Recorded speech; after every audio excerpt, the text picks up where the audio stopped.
क्या ढूंढते हो तुम आसपास, तुम्हारे अंदर ही छुपा है कुछ खास। नमस्ते दोस्तों, स्वागत है आप सबका मेरे चैनल पे।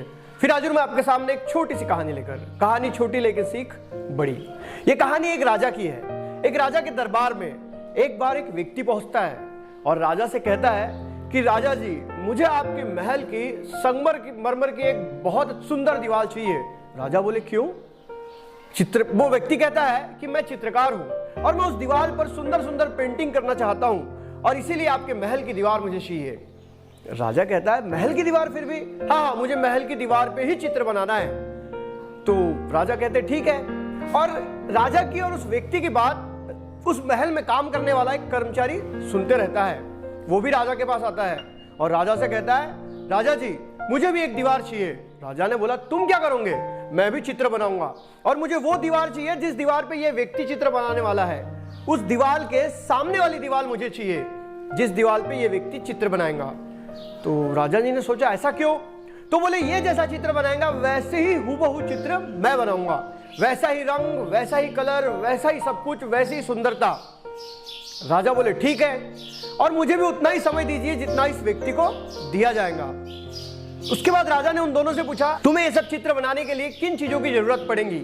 तो पहले व्यक्ति ने कहा मुझे रंग चाहिए, पेंट चाहिए, ब्रश चाहिए, ये सारी चीजों की व्यवस्था कर दीजिए। राजा ने उस दूसरे व्यक्ति से पूछा, उस कर्मचारी से पूछा तुम्हें क्या चाहिए? तो उसने कहा मुझे सिर्फ एक बाल्टी भर पानी और एक कपड़ा चाहिए। राजा ये सुना अचंभित हो गया और उस दूसरे व्यक्ति ने राजा से कहा राजा जी, जब ये व्यक्ति चित्र बनाएगा और इसके सामने वाली दीवार पे जब मैं चित्र बनाऊंगा तो हम दोनों के बीच में एक पर्दा लगा दीजिए ताकि आपको यह ना लगे कि मैंने उस व्यक्ति का चित्र देखकर ही हूबहू जैसा का वैसा चित्र बनाया है। राजा जी ये सुनने के बाद बहुत अचंभित हुए।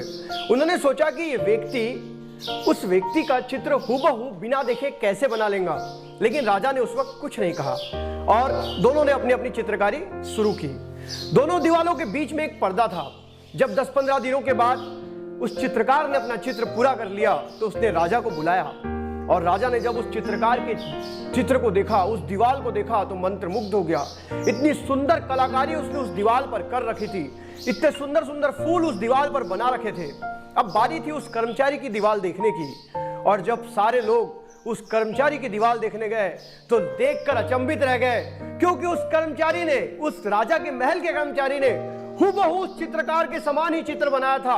वही रंग, वही कलर, वही फूल और सब कुछ जैसा का वैसा, जैसी लाइन, जैसी आउटलाइन उस चित्रकार ने बनाई थी वैसी ही चित्रकारी उस कर्मचारी ने भी उस दीवार पर की थी। ये सब देखने के बाद राजा बहुत आश्चर्यचकित हुए और राजा ने उस कर्मचारी से पूछा कि तुमने ऐसा कैसे कर लिया? तब उस कर्मचारी ने कहा राजा जी, मैंने कुछ खास नहीं किया है, मैंने सिर्फ हर दिन इस संगमरमर की दीवार को पानी से घस घस कर इतना साफ कर दिया है कि वो सामने वाली दीवार का पूरी प्रतिमा इस दीवार में नजर आ रही है। राजा को ये सुनने के बाद बहुत खुशी हुई। उसी प्रकार हमारे जिंदगी में भी हमारे दिमाग पर एक नेगेटिविटी का गंदापन जमा रहता है और इसीलिए हम कोई भी काम नहीं कर पाते। हम हमेशा ये सोचते हैं कि ये काम हमसे नहीं हो पाएगा, क्योंकि हम अपने अंदर झांकने की कोशिश ही नहीं करते, क्योंकि हम अपने दिमाग के ऊपर की नेगेटिविटी को हटाने की कोशिश नहीं करते, क्योंकि हम अपने आप पे कभी विश्वास नहीं करते कि हम ये कर सकते हैं।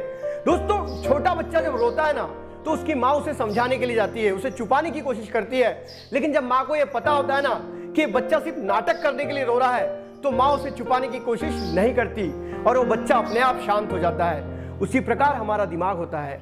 हमारे दिमाग में जब भी निराशा, भय, क्रोध और डर की भावना आती है तो हमने भी अपने दिमाग को यह बताना चाहिए कि ये सब कुछ समय के लिए है। अगर हमने अपने दिमाग की नेगेटिव चीजों को रिस्पॉन्स नहीं दिया तो हमारा दिमाग भी हम जैसा चाहते हैं वैसा ही करेगा।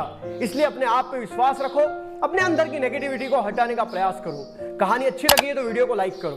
मैं इस चैनल पे रोज एक नई कहानी के साथ आता हूं। तब तक के लिए अलविदा, जय हिंद, वंदे मातरम।